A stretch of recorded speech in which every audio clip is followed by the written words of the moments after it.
Hello and welcome. I hope I am live in the right group. I am in this fantastic, amazing group that I have on Facebook, and I haven't been in live for a while, so it's a bit of an adventure. Anyway, today I wanted to talk about, do you need sugar in your diet and what are the pros and cons of that? I'm just going to wait literally 30 seconds just to see if anybody pops on. And also just to give any instructions, if you do come on, please do say hello. Do please put a like or a love on this live so that I know that you have been watching. And if you do want to make a comment, please do comment. Unfortunately, I'm not going to be able to answer back straight away, as in while I'm live, but it's only a short live, so I will come back and answer any questions or have a chat with you through the comments after this live, because it is literally going to be less than 5 minutes. Okay, so let me just get going then.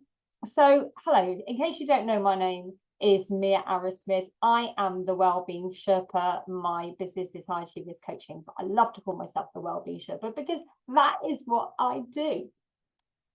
And I help people either in groups or one-to-one to improve their well-being, to go from struggles to unstoppable success. So whether you want to lose weight, or you want to get healthier, or you want to get fitter, whatever your problem is in that field, then I am your person. And I do that primarily online, but if anybody else, I will do it face-to-face if you live in the local area, but primarily I'm online because I am global.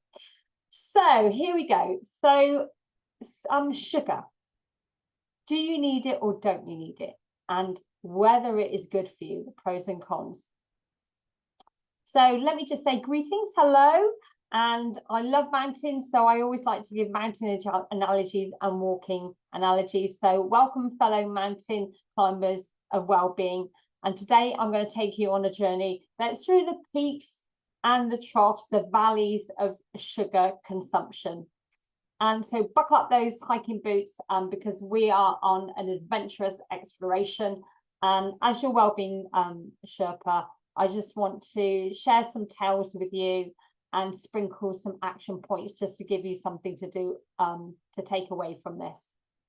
So let's just imagine that we're standing at base camp of our neutral adventure, just right at the beginning. And there's two paths ahead of us. One is through the sugary meadows, and another one leads us to a sugar-free summit. It is decision time for you. Now, the pros of the sweet ascent. Let me just ask you to just picture this. You're halfway up a steep trail. You're feeling a bit weary, and a small energy bar, a dash of sugar, and boom, you are revitalized. You're sprinting up that hill like a mountain goat.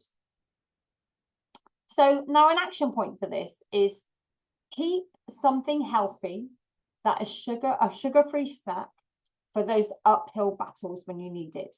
Think of this as your nutritional energy gel, okay? Just something nice and healthy, like a piece of fruit would be good.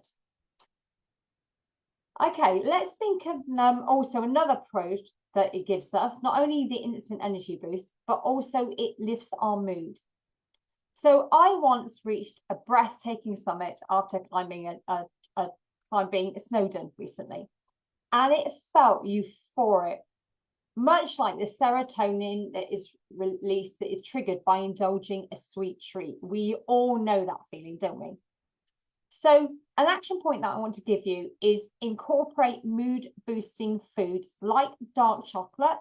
I've sometimes recommended, and I still do recommend, just one slither, one bar, one tiny chunk of dark chocolate that's over 70%. Or berries, if you have that in your diet, and it gives you that little serotonin boost that you need along the way in your life. Now let's think about the cons, the slippery slope. You get an energy crash. How many of you, hands up, do you feel an energy crash if you've had too much sugar or too much carbs and you suddenly feel slumped? And I want to remind you of this. Imagine you've reached the top, you've had your consumption and you plummet down the other side, don't you? There's that energy crush after that sugar high. It's like going from the summit to the valley in record time. Yes? Know that feeling? So my action point to you is keep balance. Keep in balance. Balance is the key. Pair your sugary snacks with protein or with fiber to stabilize your blood sugars and avoid the roller coaster. So I'm going to give you an example. If you have like your dairy milk chocolate bar, I keep going to chocolate, I don't know why, that seems to be my mood today, probably thinking about Christmas, I don't know. But if you have a sugary chocolate bar that is dairy milk that is under 70%, you get that high and then suddenly drop. Whereas if you now have it with something else, if you have it with some protein, it's going to provide, it's going to slow down that sugar working so quickly in you. Yes? Makes sense? Obviously, you can ask me questions about this in the comments below this live. Another thing is, first and foremost, and very, very of topmost importance, is it's a weight issue. Now, a friend of mine once embraced a sugar-laden diet. Do we all know somebody like that? Maybe you're like that. And soon enough, her weight piled on like snow on the top of a winter mountain. It's a common pitfall. I tell you now, so many people just don't realize that how much sugar they're not having in their diet, and they get addicted to that feeling of that sugar. They're waiting for the next boost. It's like a drug. It is like a drug. You then need to, because you have such highs to lows, you need something to pick you up again. It's a massive no-no. So what I would say to you to action upon this is monitor your sugar intake, especially those hidden sugars in processed food. Yes, they are hidden there. When you read the back of packets of food in the supermarket, you'll suddenly see how much sugar is in there. And just a little awareness can prevent that snowball effect. It really can. So let's think about the sugar trail that you go along, okay?